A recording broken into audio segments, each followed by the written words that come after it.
Antonio, ¿cuál fue la causa de la caída del Imperio Romano? Nietzsche.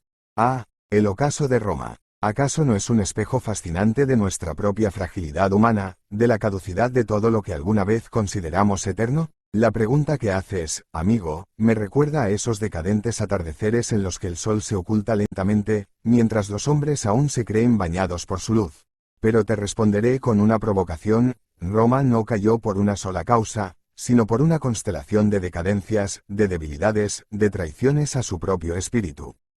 La corrupción de su voluntad de poder. Si me pidieras una única razón, te engañaría. La realidad, como siempre, es mucho más sutil. Roma se desmoronó desde adentro antes de que los bárbaros pudieran tocar sus muros. Fue su degeneración moral, su pérdida de ese vigor que alguna vez los hizo invencibles, lo que les condenó. Todo lo que se derrumba, debe ser derrumbado, decía yo en mi Zaratustra, y en Roma ya no había esa fuerza para sostenerse. La grandeza de César y Augusto fue reemplazada por emperadores mediocres y corruptos, esclavos de los placeres y del lujo. ¿No es siempre así? Cuando un hombre o una civilización pierde su espíritu de lucha, su voluntad de poder, su destino está sellado.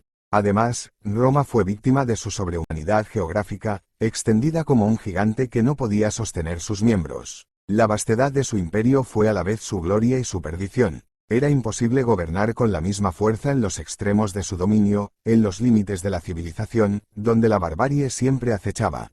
Y no podemos olvidar esa plaga cristiana, esa moralidad de los esclavos, que se apoderó del corazón del imperio. El cristianismo predicaba la humildad, el rechazo del poder, la debilidad como virtud. ¿Cómo podía una civilización de conquistadores, de constructores de caminos y ciudades, mantener su fuerza cuando sus almas eran infectadas por una religión que glorificaba el sufrimiento y la sumisión? En resumen, Roma cayó porque se olvidó de sí misma, de su propia esencia guerrera, imperial y creadora. Se traicionó, y la historia no perdona a los que traicionan su destino. Los bárbaros, esos seres vitales y salvajes, no hicieron más que derribar lo que ya estaba podrido. ¿No es acaso la misma decadencia que acecha, lenta pero inevitable, a todo gran imperio, a todo hombre que pierde su propósito? Pregúntate, lector, ¿en qué momento comenzamos a olvidar quiénes somos, y cuándo ese olvido se convierte en ruina? Antonio. Estoy de acuerdo contigo. Múltiples causas, pero el cambio de valores que produjo el cristianismo fue un auténtico caballo de Troya que invirtió la moral de señores en moral de esclavos, abocándoles a la autodestrucción y la derrota ante los bárbaros. Nietzsche. Amigo. Encuentro en tus palabras un eco poderoso, una resonancia de la verdad que tan a menudo me vi obligado a gritar en medio de sordos. El cristianismo, sí, fue ese veneno dulce que se deslizó entre los pilares de Roma, una suerte de conjuro de debilidad disfrazado de redención. Un caballo de Troya, dices, y yo lo llamaría una inversión de todos los valores, una transvaloración que empapó el alma romana de cobardía, de ese desprecio por la vida terrenal que es la raíz de toda decadencia. Roma, antaño un imperio de señores, de seres que comprendían la vida como lucha, dominación y creación, fue poco a poco entregándose a esa moral de esclavos que el cristianismo predicaba con tanto fervor. ¿Qué puede surgir de una moral que glorifica la sumisión, la pobreza y el sufrimiento? Nada digno de hombres que aspiran a la grandeza. Como bien dices, esta inversión de valores llevó a Roma a abdicar de su propia potencia. El ideal del hombre fuerte, del dominator mundi, fue reemplazado por el santo mártir que glorificaba la debilidad, el sufrimiento y la obediencia. Y la historia castiga a quienes se niegan a abrazar la vida, a quienes, en lugar de decir sí al poder y a la voluntad de crear, se refugian en el no de la resignación. La moral de señores, esa moral que vivía en Roma en su apogeo, celebraba lo que es noble, fuerte y orgulloso. Era una moral para aquellos que forjan su destino con las manos, que ven en el sufrimiento no una excusa para clamar al cielo, sino una oportunidad para superarse. Pero el cristianismo, en su astuta inversión, enseñó a los hombres a envidiar a los poderosos, a condenar la fuerza como pecado, a rechazar el placer de la vida. Este veneno de la humildad corrompió todo lo que hacía a Roma vigorosa. En lugar del héroe, el santo; en lugar del conquistador, el penitente. ¿Cómo podía un imperio forjado en la guerra sobrevivir cuando comenzó a predicar la paz a toda costa? Y no es casual que los bárbaros, esos pueblos aún vitales, llenos de esa voluntad de poder que Roma había perdido, irrumpieran con facilidad. Ellos aún estaban en contacto con el espíritu dionisíaco, con esa energía primordial que el cristianismo había suprimido en Roma. Los germanos, los godos, no se arrodillaban ante crucifijos ni temían el pecado, se movían con la brutal certeza de su derecho a conquistar, a ser más fuertes. Así, Roma fue derrotada desde dentro antes de que las hordas bárbaras tocaran sus puertas. La derrota espiritual siempre precede a la caída física, y el cristianismo, con su doctrina de la negación de la vida, fue ese cáncer espiritual que abocó a Roma a su destrucción. Pero, dime, amigo, ¿no es hoy el mundo también presa de esta misma decadencia? ¿No ves a nuestro alrededor cómo la moral de esclavos aún reina, disfrazada de virtudes modernas? ¿Cómo envidian y temen al que se atreve a ser grande, al que osa afirmar la vida? Antonio.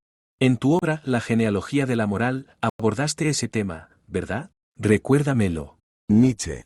Ah, sí, la genealogía de la moral. Mi pequeño martillo filosófico con el que desenterré las raíces profundas de la moral y su oscura genealogía. En esa obra, amigo, es donde desenmascaré con feroz claridad lo que llamamos la inversión de valores, el triunfo de la moral de esclavos sobre la moral de señores, como tú bien señalas. ¿Recuerdas cómo inicié esa disección? Con una pregunta que a pocos les interesa hacerse: ¿de dónde viene nuestra moral? Porque solo al conocer su origen podemos entender cómo nos esclaviza.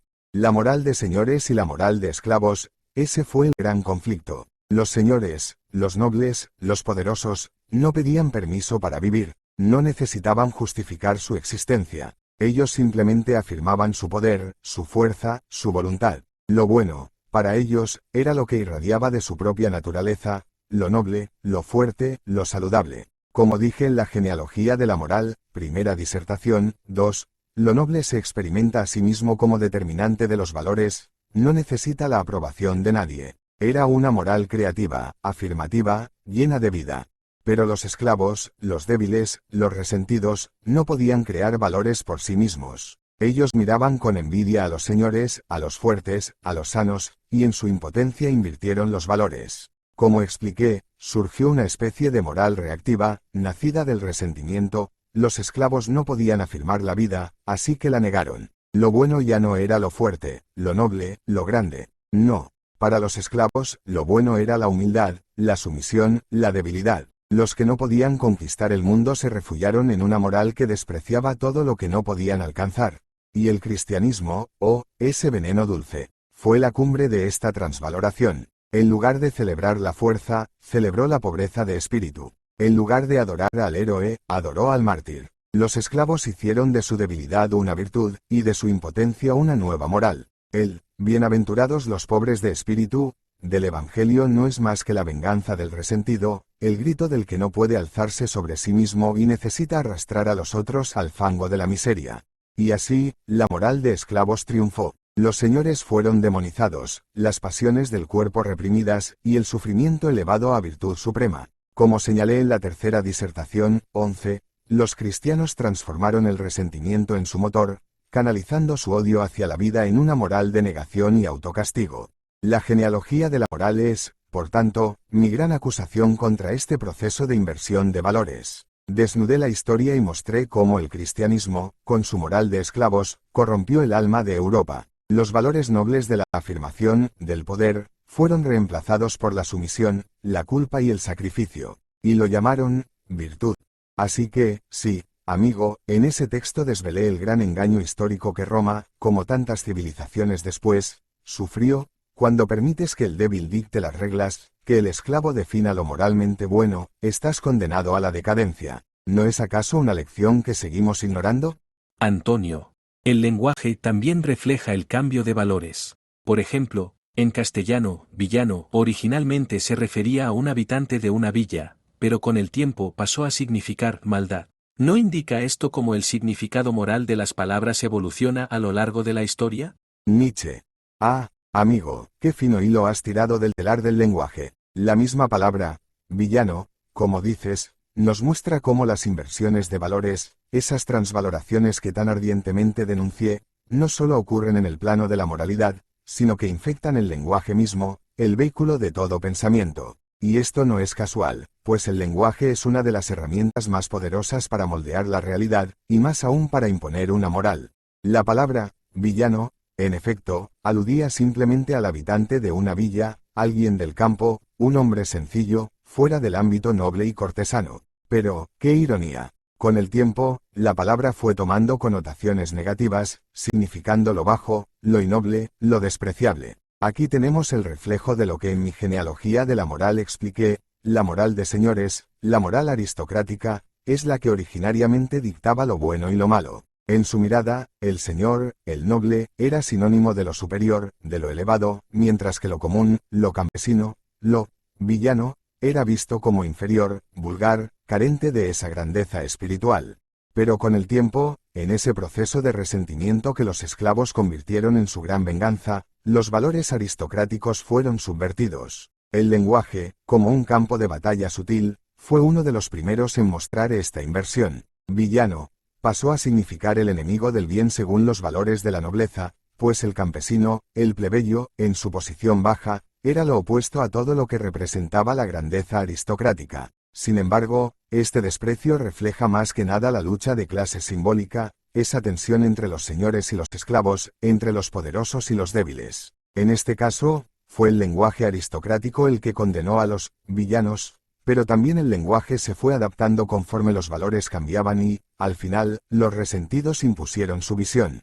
Aquí es donde radica la magia negra del lenguaje. Las palabras no son inocentes, son portadoras de la moral de la época. El hecho de que el vocablo villano hoy signifique maldad es una señal de que el mundo aristocrático consideraba a la plebe como algo moralmente sospechoso, como si lo que no es noble fuera por naturaleza bajo y peligroso. Pero, ¡qué ironía! Hoy usamos esa palabra en un contexto donde la nobleza ha desaparecido, y, sin embargo, el desprecio de los señores sigue vivo en la palabra.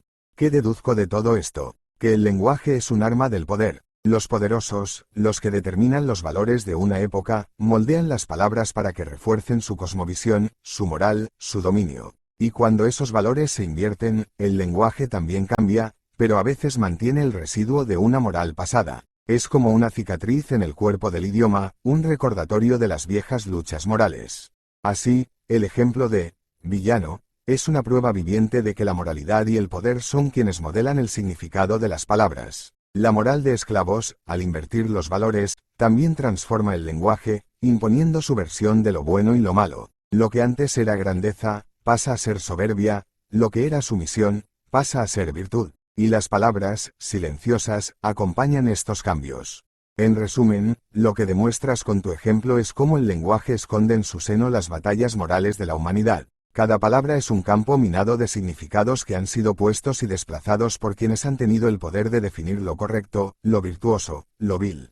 Antonio, fíjate cómo la misma palabra virtud compartía origen etimológico con virilidad, según los valores aristocráticos grecorromanos, y luego el cristianismo justamente supuso una castración de dichos valores morales, pero siguió empleando el término virtud, en una acepción completamente usurpadora y corruptora de su significado original, apropiándose de un término al que invirtieron 180 grados su significado. Nietzsche. Ah, amigo mío, has puesto el dedo en una herida profunda, una herida que el cristianismo no solo abrió, sino que infectó con su moral de esclavos. La palabra virtud, qué joya filológica para entender la transvaloración que tanto denuncié, derivada del latín virtus, que a su vez proviene de vir, el hombre, el guerrero, el que es fuerte, vigoroso, masculino, el ser que afirmaba su poder sobre el mundo. El vínculo entre virtud y virilidad no es casual, es un testamento de lo que alguna vez significaba ser virtuoso, ser fuerte, ser valeroso, ser dueño de sí mismo y del destino que uno forjaba. Para los griegos y los romanos, la virtus era la fuerza del carácter, la capacidad de un hombre de imponerse, de vivir conforme a su naturaleza elevada. Era la expresión de la excelencia, del dominio sobre sí y sobre los demás. Ah, qué tiempos aquellos en los que la virtud era la manifestación de una voluntad de poder. Para un romano, ser virtuoso significaba ser apto para la guerra, ser generoso en la victoria y despiadado en el combate. Era un ideal noble, un signo de poderío. La arete griega, que comparte el mismo concepto, exaltaba la perfección humana, una unión de fuerza física, inteligencia y nobleza de espíritu. Y luego vino el cristianismo. ¡Oh, qué usurpación infame! Esa religión de la cruz, esa secta de los humillados y los débiles, robó la palabra virtud y la despojó de su grandeza original. En su lugar, plantaron los valores de los esclavos, esos que glorificaban el sufrimiento, la humildad, la renuncia a la vida. Lo que antes era la virtus, es decir, el coraje, la virilidad y la valentía, fue convertido en una suerte de castidad, obediencia y sumisión, y osaron seguir llamando a eso virtud. La casta virilidad del héroe romano fue reemplazada por la castración moral del monje cristiano. Así, el cristianismo cometió lo que yo llamaría una auténtica profanación del lenguaje. Se apropiaron del término virtud y lo invirtieron en 180 grados, usándolo ahora para designar lo que antes se despreciaba. Ya no era virtuoso el que imponía su voluntad, sino el que se sometía a una voluntad superior. Ya no era el hombre valeroso, el conquistador, sino el penitente, el pobre de espíritu, el que bajaba la cabeza y ofrecía la otra mejilla. Este proceso, tal como lo he expuesto en mi genealogía de la moral, segunda disertación, no es más que la venganza de los débiles que, incapaces de crear valores afirmativos, decidieron invertir los valores de los poderosos. Lo más trágico es que esta inversión no se limitó solo a la palabra, sino que corrompió la conciencia europea por siglos. Lo que una vez fue la afirmación de la vida, el valor, el coraje, la voluntad de superarse, fue reemplazado por una moralidad de renuncia. El cristianismo infectó la noción de virtud con la idea de que el sufrimiento, el sacrificio y la negación del placer eran lo más alto que podía aspirar el hombre. Lo que antes era una afirmación orgullosa del ser, se transformó en una negación de la vida misma. Así, este robo lingüístico es también un robo del espíritu. Las palabras contienen el alma de una civilización, y cuando el cristianismo pervirtió la palabra virtud, corrompió también el ideal del ser humano. Lo que antaño era vitalidad, se convirtió en mortificación, lo que era poder, se tornó en debilidad santificada. Entonces, lector, lo que vemos en este cambio de la palabra virtud, no es solo una cuestión semántica, sino un testamento de la inversión total de valores que el cristianismo impuso a Occidente. Es la castración de lo que alguna vez fue grande, la conversión de la fuerza vital en un culto a la decadencia. Pero, como bien sabes, todo lo que decae merece perecer, y un día, esos valores corruptos también caerán bajo el peso de su propia debilidad. ¿Qué es, entonces, la verdadera virtud? Es la fuerza, la creación, el sí a la vida. Todo lo demás es la mentira del resentido. Antonio.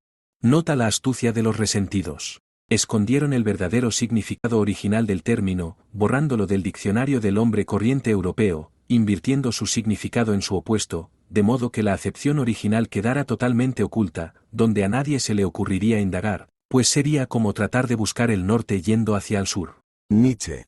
Ah, amigo, has capturado la esencia de la estrategia más pérfida y sutil de los resentidos. Su astucia reside precisamente en la invisibilidad de su operación, en el hecho de que, al borrar el rastro original de las palabras, lograron que nadie, o casi nadie, notara la traición. Escondieron su venganza tras un disfraz de virtud, una impostura tan refinada que convirtió la subversión en norma. ¡Qué maestría en el arte del engaño! Es como buscar la vida entre los muertos, como si todo el horizonte del espíritu se hubiera invertido y la propia brújula moral quedara falseada. Al robar el lenguaje y cambiar sus significados, los resentidos lograron lo impensable, nos hicieron olvidar que la palabra virtud alguna vez fue símbolo de fuerza, de acción creadora, de afirmación del yo. En lugar de confrontar directamente al espíritu noble, que ellos no podían vencer en un combate abierto, se ocultaron bajo la piel de las palabras mismas, dando una vuelta completa al significado. Y así, con esta inversión, el hombre corriente, el hombre europeo medio, fue engañado.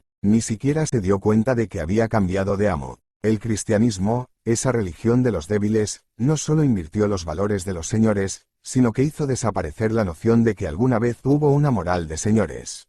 Es la táctica del camaleón, una táctica soterrada, que transforma el entorno sin dejar rastro, borrando toda huella de lo que antes fue la verdadera realidad. Al pervertir el lenguaje, lograron lo que más deseaban, que el hombre europeo jamás indagase en la verdad original, que nadie sospechara que, tras lo que llamaban virtud, se escondía la castración del espíritu. Es una jugada maquiavélica, digna de aquellos que no tienen la fuerza para gobernar el mundo, pero sí la inteligencia maliciosa para corromperlo desde dentro.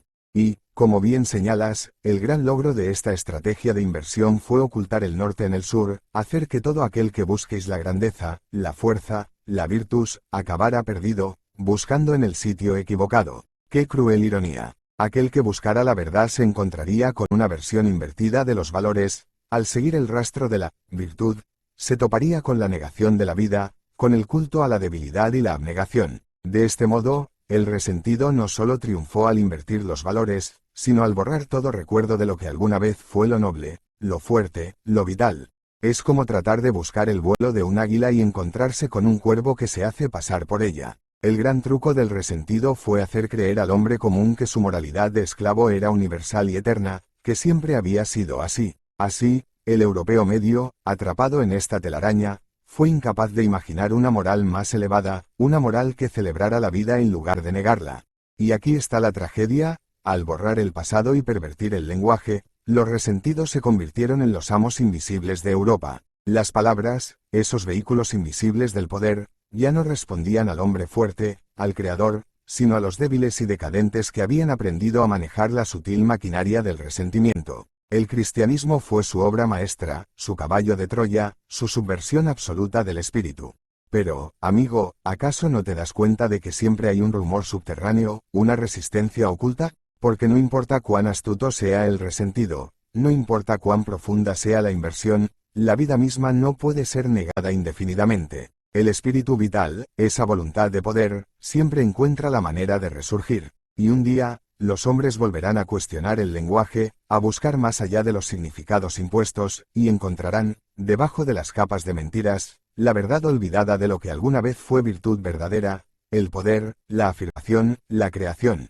El resentido podrá haber escondido el norte en el sur, pero la brújula interna del hombre noble, aunque apagada, aún sabe cómo encontrar su camino. Y cuando lo haga, ay de aquellos que trataron de encadenar el alma de Europa.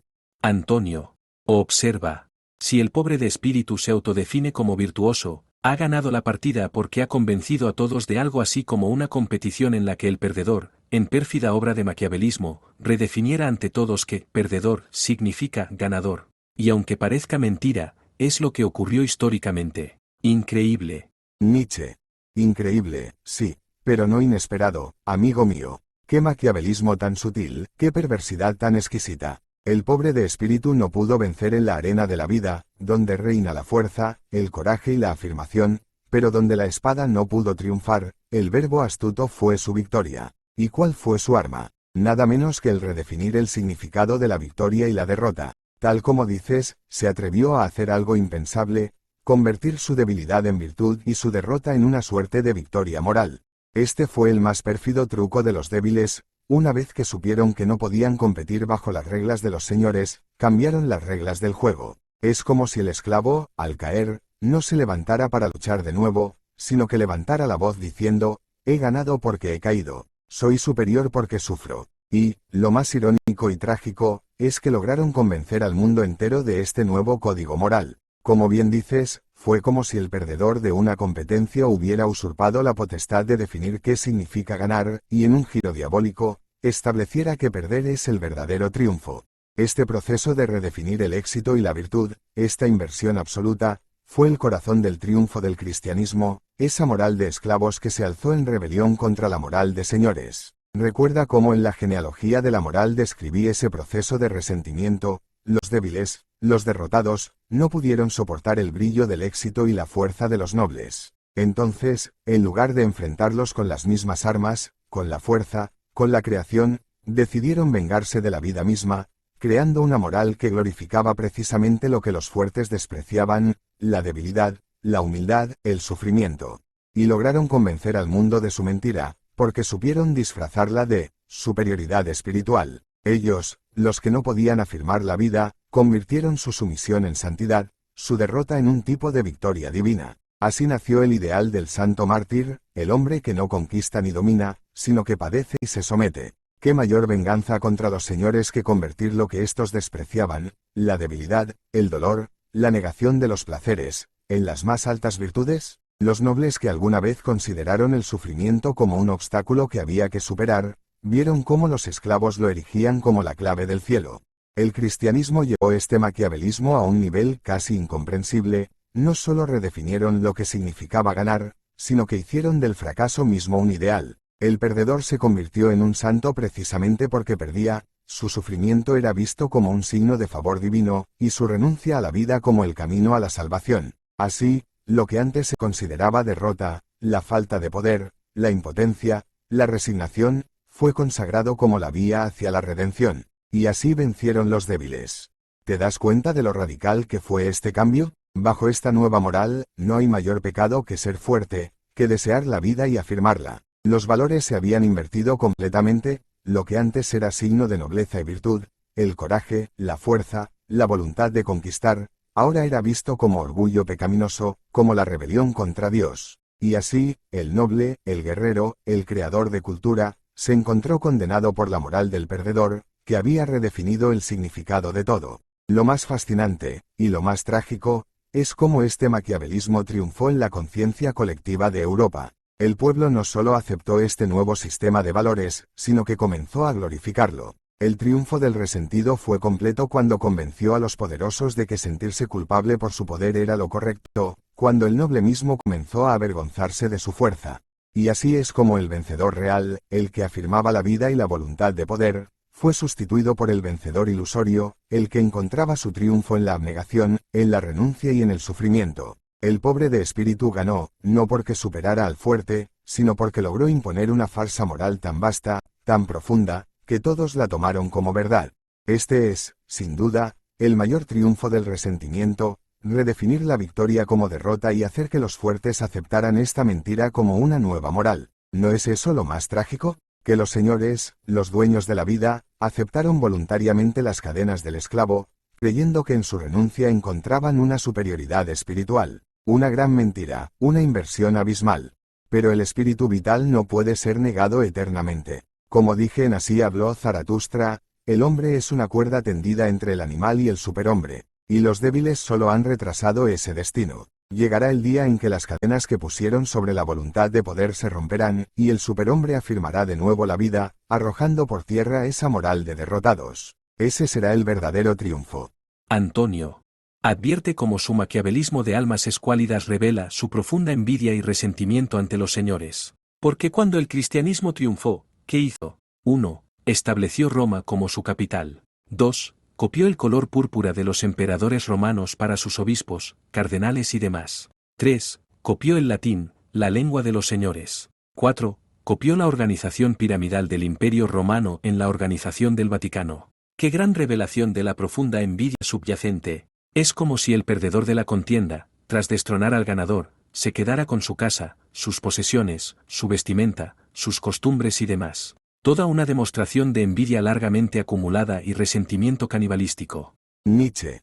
Ah, amigo, qué fina y dolorosa ironía has captado. Qué revelación tan brutal de la envidia disfrazada de victoria espiritual. El cristianismo, esa religión de los débiles, de los sufrientes, de los pobres de espíritu, no pudo resistir la tentación de apoderarse de los símbolos de poder de aquellos a los que tanto despreciaba. Como bien dices, copiaron todo lo que externamente representaba el poder romano, los signos de los señores, como si, en el fondo, anhelasen aquello que fingían despreciar. Este es el gran teatro del resentido, proclama su desdén por los poderosos, pero en el momento de triunfar, se adorna con sus insignias. Establecieron Roma como su capital. Ah, Roma, la ciudad del imperio, la cuna del poder señorial, la encarnación misma de la virtus imperial. ¿Y qué hicieron estos autoproclamados humildes y sufridos cristianos? No buscaron una nueva Jerusalén en el desierto, no, en lugar de eso, se asentaron en el corazón mismo de la civilización que habían destruido, adoptando no solo sus símbolos, sino también su territorio. Qué gran signo de su profunda envidia. No podían crear algo nuevo, así que se apoderaron de lo ya creado. Querían el poder de los romanos, pero no podían admitirlo, así que lo envolvieron en un velo de santidad y lo llamaron Reino de Dios.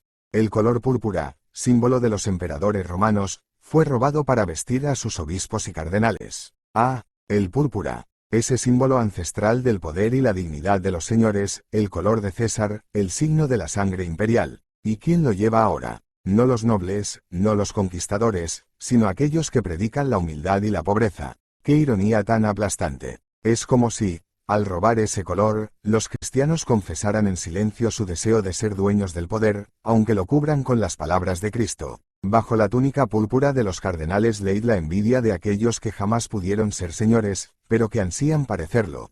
Copiaron el latín, la lengua de los señores, la lengua del poder, la lengua de los emperadores, el idioma de la ley, del imperio, de la civilización. Y lo hicieron la lengua de la Iglesia, la lengua de sus rituales, de sus rezos, de sus doctrinas. Ellos, que proclamaban la pureza espiritual, adoptaron el lenguaje de los señores, como si, a través de la palabra, pudieran heredar algo de su majestad. Al usar el latín, no hicieron más que reflejar su anhelo secreto de dominar bajo la apariencia de servir a Dios. Una vez más, la envidia se manifiesta en la imitación. Y, por supuesto, la estructura piramidal del Vaticano, una copia fiel de la organización imperial romana. El Papa como el nuevo César, los cardenales como los senadores, los obispos como los gobernadores provinciales. La Iglesia, que se autoproclamaba la campeona de los oprimidos y humildes, adoptó la misma jerarquía opresiva que tanto fingía condenar. Aquí, el maquiavelismo se hace patente, no solo destruyeron a Roma, sino que se apropiaron de su estructura para mantener el control sobre las masas, imitando el sistema de poder de aquellos a los que llamaron tiranos. ¿Qué nos revela todo esto, amigo? Que la envidia del resentido no tiene límites. Es como un niño que, tras destruir el juguete de su rival, intenta reconstruirlo con los pedazos, porque en el fondo lo deseaba más que nada. El cristianismo, en su triunfo aparente, reveló su verdadera naturaleza, no fue una revolución espiritual, no fue una superación de los valores paganos, sino una usurpación. Querían lo que Roma representaba, poder, dominio, control, pero, incapaces de crear algo nuevo, tomaron prestado todo aquello que en el fondo admiraban. Y esto es lo más trágico y cómico a la vez, el resentido no puede crear, solo puede imitar y, en el acto de imitación, se delata. Todo ese aparato de poder cristiano, sus colores, sus rituales, sus lenguas, su estructura, no es más que una sombra de Roma, una Roma travestida de santidad. Es la confesión más clara de que, en el fondo, envidiaban profundamente a los señores. Fingieron despreciar el poder, pero no pudieron evitar apoderarse de sus símbolos, como si al vestirse con ellos pudieran finalmente reclamar lo que siempre habían codiciado. Este gesto de tomar la casa, la vestimenta y las costumbres del enemigo es la mueca final del resentimiento. Habiendo destruido a su rival, el cristianismo no supo qué hacer más que convertirse en un eco de lo que había destruido. Roma murió físicamente, pero revivió en los pasillos del Vaticano, donde los nuevos señores llevaban cruces en lugar de espadas, pero seguían gobernando con el mismo puño de hierro que tanto dijeron condenar. La envidia es la confesión del fracaso de la voluntad de poder, y el cristianismo no pudo ocultarla. No creó un nuevo mundo, no. Simplemente se apoderó del cadáver del viejo mundo y lo vistió con ropajes sagrados. Y ahí, en esa usurpación, el resentido tuvo su verdadera y amarga victoria, no por haber superado a los señores, sino por haberse adueñado de su sombra. Antonio. Observa la incoherencia y la hipocresía absolutamente reveladoras. Tanto condenar la moral de los señores, el poder, la fuerza, y tanto glorificar a los pobres de espíritu, como dijo Jesús, bienaventurados aquellos que representaban todo lo contrario a lo que eran sus enemigos, los de la moral de señores. Todo esto, solo para que, cuando derrotan a su enemigo, los defensores de la moral de esclavos adopten todos sus símbolos. Si eso no es una clara demostración de envidia, no sé qué lo será. En ello se delata su complejo de inferioridad y el hecho de que, en su fuero interno, sabían que admiraban secretamente a los verdaderos virtuosos, los señores de la civilización clásica grecorromana. Como dijo Napoleón, la envidia es una declaración de inferioridad. Si no, ¿por qué copiarlos y apoderarse del cadáver de su civilización? Nietzsche.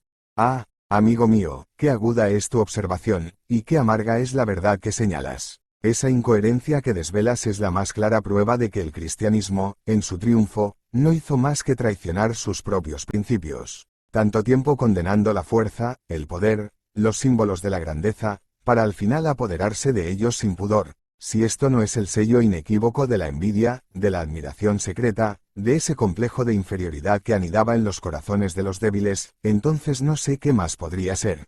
Como bien dices, durante siglos predicaron la glorificación de los pobres de espíritu, los humildes, los mansos. Jesús, el gran ídolo de los resentidos, decía, bienaventurados los mansos, porque ellos heredarán la tierra. ¡Qué broma más trágica! Porque, cuando finalmente los mansos se alzaron con el poder, ¿qué hicieron? No se comportaron como mansos, no adoptaron la pobreza, la humildad ni la sencillez que tanto predicaban. No, copiaron los símbolos del poder que tanto decían despreciar, y se envolvieron en ellos como si fueran una piel robada para cubrir su desnudez.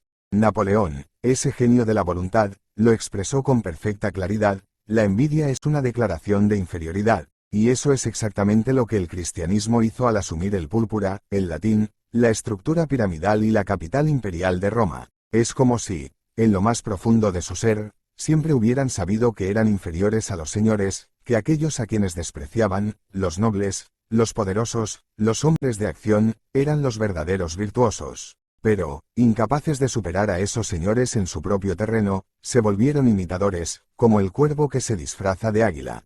Es precisamente en esa imitación donde se delata la hipocresía de su moral. Si el poder, la riqueza y la grandeza eran cosas malignas, entonces ¿por qué no la rechazaron cuando finalmente obtuvieron el poder? Si el ideal cristiano era la humildad y la pobreza, ¿por qué sus obispos se vistieron con ropas doradas, se sentaron en tronos y construyeron palacios? La verdad es que nunca despreciaron el poder, solo envidiaban a aquellos que lo poseían. Y cuando tuvieron la oportunidad, no dudaron en apropiarse de todo lo que alguna vez condenaron.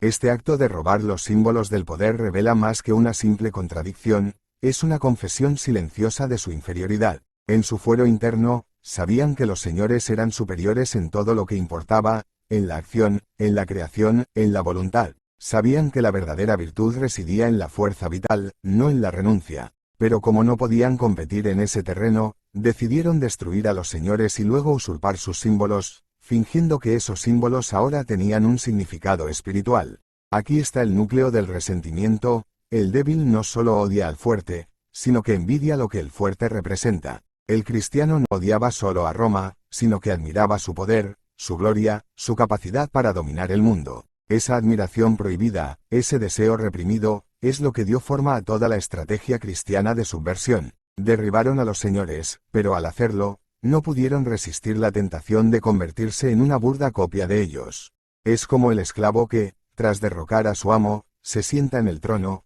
se viste con sus ropas y se rodea de los mismos lujos que una vez denunció, no porque despreciara realmente esos lujos, sino porque los deseaba secretamente, porque en el fondo admiraba a su amo y quería ser como él. Aquí, el cristianismo se delata a sí mismo, su moral de renuncia, de humildad, no era más que una máscara para ocultar su impotencia. Y cuando finalmente obtuvo poder, se quitó la máscara y mostró lo que siempre había deseado, el dominio, la autoridad, los símbolos de grandeza.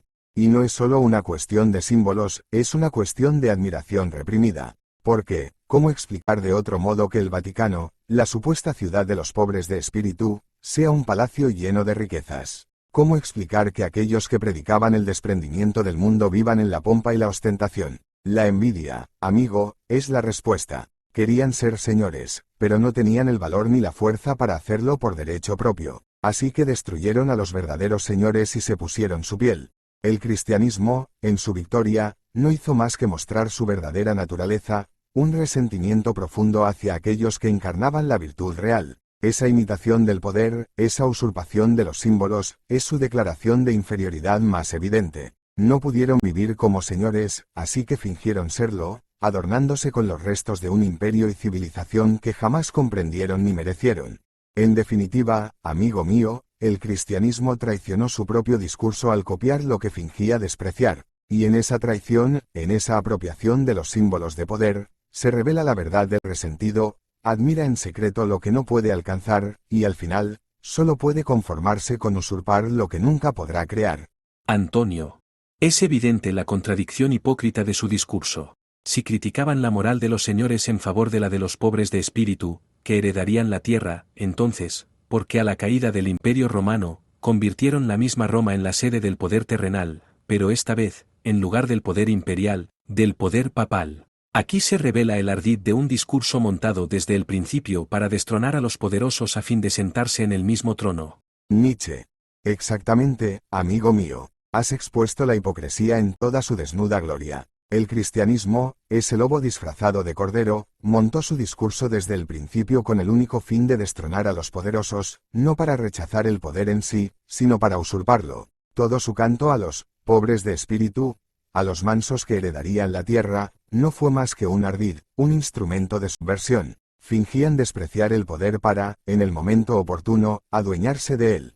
¿Qué mayor confesión de sus verdaderas intenciones que la conversión de Roma en la sede del poder cristiano? Aquí, en este acto, se revela todo el maquiavelismo de su empresa. Si su moral era, como decían, la renuncia al mundo y el rechazo de los bienes terrenales, ¿por qué no fundaron su reino en un desierto, entre los pobres y humildes a los que tanto decían glorificar. No, amigo mío, eligieron Roma, la ciudad del poder terrenal por excelencia, el centro del imperio que tanto habían criticado.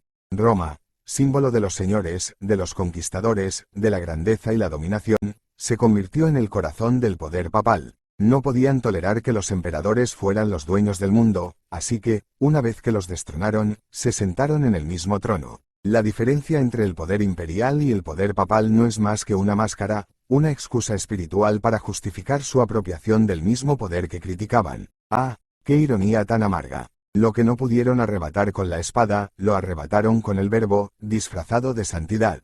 El cristianismo se mostró como el artífice más consumado del resentimiento. Sabían que no podían competir con la nobleza romana en términos de fuerza y grandeza, así que decidieron debilitar desde dentro el espíritu de los señores, predicando la humildad, el sufrimiento y el rechazo del mundo. Pero este discurso, como bien señalas, no era un rechazo sincero del poder, sino una estrategia maquiavélica para vaciar el trono de su legítimo dueño y ocuparlo ellos mismos. Aquí es donde se revela su complejo de inferioridad. No podían crear un imperio propio, no tenían la fuerza para forjar una civilización desde la afirmación vital. Entonces, en su lugar, usurparon lo que ya estaba hecho. Roma, ese símbolo de poder y virtud señorial, fue transformada en la Roma cristiana, la sede del poder papal. Y fíjate en el refinamiento de su ardid, todo lo que hicieron fue cubrir la estructura imperial con un manto espiritual, pero el poder seguía siendo el mismo. El Papa como nuevo emperador, los cardenales como nuevos senadores, el Vaticano como nuevo palacio imperial. Nada cambió en esencia, salvo el discurso que ahora justificaba esa estructura. Lo más revelador es que, al hacer esto, el cristianismo traicionó su propia moral. No se contentaron con un reino celestial, no. Querían la tierra, querían el poder tangible, querían ser señores en este mundo, bajo la excusa de representar a Dios. Si hubieran sido coherentes con su prédica, habrían renunciado a todo poder terrenal, habrían rechazado la grandeza imperial. Pero, al contrario, se abalanzaron sobre el cadáver de Roma y se coronaron con sus símbolos. Aquí se manifiesta el engaño más profundo. No querían una moral de pobres de espíritu, querían el poder de los señores, pero bajo el disfraz de humildad. Como bien señalas, su discurso fue una herramienta. Al predicar la renuncia, no estaban promoviendo una nueva moral más elevada, sino simplemente socavando la moral de los fuertes para poder ocupar su lugar. Una vez que el Imperio Romano cayó, mostraron sus verdaderas intenciones, no construir un reino de paz, sino gobernar el mundo bajo su propia jerarquía. ¡Ah, qué grotesco espectáculo! Los que decían despreciar el poder terrenal terminaron adorándolo, no con la franqueza del emperador, sino con la astucia del resentido que, una vez en el trono, se niega a admitir su ambición. En este sentido, el cristianismo es la victoria final del resentimiento. No solo destronaron a los señores, sino que usurparon sus símbolos para legitimar su nuevo orden. Y lo hicieron sin ningún pudor, proclamando la pobreza mientras vivían en palacios, predicando la humildad mientras vestían púrpura, y glorificando a los mansos mientras ejercían el poder con mano de hierro. Esta es la hipocresía esencial del cristianismo, fingir que despreciaban el poder para, una vez obteniéndolo, disfrutarlo en toda su plenitud. Así se desvela la verdad de su empresa. No fue una revolución moral, sino una venganza encubierta. No pretendían destruir el poder, solo cambiar de manos. Y vaya si lo lograron. Pero no debemos dejarnos engañar. En su corazón, admiraban secretamente a los señores a los que decían odiar, y por eso, tomaron su lugar y reprodujeron los mismos mecanismos de poder bajo un disfraz divino. El cristianismo triunfante es la victoria del resentido que finalmente se sienta en el trono, pero bajo la máscara de la santidad. Antonio. Sin duda se reveló como una jugada maestra, que las almas débiles enfermaran a las fuertes, para que habiendo propagado su flaqueza de espíritu, fuera más sencillo la usurpación del poder. Y una vez en el trono, la inversión de valores legitimaba la nueva posición, ya que el antiguo señor, según la moral de la civilización clásica que destruyeron, se convertía en el impío, el moralmente bajo, mientras que el usurpador en el moralmente superior, pero solo en la fachada, dada la hipocresía ya expuesta. Nietzsche, así es, amigo mío, la farsa del cristianismo se delata en cada uno de estos movimientos. No es solo que se apropiaran de los símbolos de poder de sus antiguos enemigos, sino que lo hicieron con la más descarada pretensión de representar lo opuesto. ¿Y qué revela eso sino una ambición oculta, un deseo reprimido de ser aquellos a quienes criticaban? Lo que vemos es una operación maquiavélica que, bajo la excusa de una moral superior, no buscaba otra cosa que la inversión del poder, la subversión del orden establecido para instaurar el propio. Los cristianos no destruyeron los símbolos del poder romano, no los rechazaron. Al contrario, los asumieron con avidez. Cambiaron las coronas por mitras, los cetros por cruces, las togas por vestiduras eclesiásticas. El discurso que había comenzado como una crítica a la opulencia de los señores se convirtió en su apología encubierta una vez que tuvieron la oportunidad de adueñarse de esos símbolos. Este mecanismo no solo es revelador de la profunda envidia hacia los señores, sino que es una clara manifestación de una necesidad de justificar, con una nueva narrativa, el mismo orden que tanto decían despreciar. Y la narrativa cristiana lo hizo con una maestría inigualable, presentándose como un movimiento de los humildes y oprimidos, cuando en realidad solo eran los aspirantes al poder disfrazados de virtuosos. En ese sentido, la Iglesia no solo continuó con las jerarquías que había criticado en el Imperio Romano, sino que las reforzó con una justificación aún más poderosa. No era el poder terrenal del emperador, sino el poder divino de Dios en la tierra. El Papa no era solo el líder de los fieles, sino el vicario de Cristo, un título que encierra un poder mucho mayor que el de cualquier emperador. La ironía es tan aguda que parece una tragedia. Aquellos que habían predicado la renuncia a lo terrenal, ahora se convirtieron en los administradores absolutos del poder mundano, con una autoridad que se extendía más allá de los límites políticos, tocando incluso el espíritu de los hombres. Pero esa apropiación de símbolos no se detiene ahí, porque también en su estructura institucional replicaron el orden imperial que tanto decían aborrecer. El Vaticano se convirtió en una nueva Roma, con sus propios príncipes, los cardenales, sus leyes, su diplomacia y su intrincado juego de poder. Todo lo que fue el Imperio Romano en su apogeo, ahora se veía reflejado en el poder papal, con una sola diferencia: esta vez, la excusa era sagrada. Y aquí se revela otra contradicción fundamental de su discurso. Si realmente habían adoptado una moral diferente, si su reino era el de los cielos y no el de la tierra, ¿por qué se esforzaron tanto en consolidar su poder aquí, en este mundo? ¿Por qué no se retiraron, como bien has señalado, a los desiertos o a los lugares más humildes y alejados de los centros de poder? Porque, en el fondo, su misión no era otra que obtener lo que tanto habían envidiado: el dominio absoluto sobre las almas y los cuerpos, sobre las mentes y los corazones, revestido de la legitimidad que les daba el haber sido perseguidos y oprimidos. Y así, el cristianismo triunfante no solo destronó a los señores, sino que se convirtió en un reflejo aún más perfeccionado de ese poder que criticaban. Con una diferencia clave: mientras los antiguos señores gobernaban con la fuerza y la ley, los nuevos gobernaban con la moral y la culpa. Y ahí reside su genialidad. No solo se apropiaron de los símbolos de poder, sino que lograron imponer una nueva forma de control, mucho más profunda y difícil de desafiar, porque no se basaba únicamente en la violencia física, sino en la manipulación del alma misma. ¿Qué victoria más absoluta para el resentimiento? En este sentido, el cristianismo no fue más que la culminación de un proceso de subversión que, disfrazado de virtud, logró invertir el orden sin cambiar su esencia. Y en eso radica su mayor triunfo: lograron disfrazar su ambición de santidad, convirtiendo su resentimiento en una supuesta moral superior, mientras, en realidad, no hacían más que continuar con el mismo juego de poder que habían heredado de aquellos a quienes destronaron. Aquí, pues, se desvela la verdadera naturaleza de la moral cristiana. No era una moral de renuncia, sino de sustitución. No era un rechazo del poder, sino una usurpación del mismo bajo el manto de la virtud. Y en ese juego, lograron lo que pocas civilizaciones han logrado: dominar el mundo no solo con la espada, sino con la conciencia, haciendo que los mismos que sufren bajo su yugo lo acepten como algo sagrado e inevitable. Una obra maestra del resentimiento, sin duda. Antonio, después de exponer esta farsa, ¿qué consejo darías a aquellos que buscan una moral auténtica, libre de las cadenas del resentimiento? Nietzsche.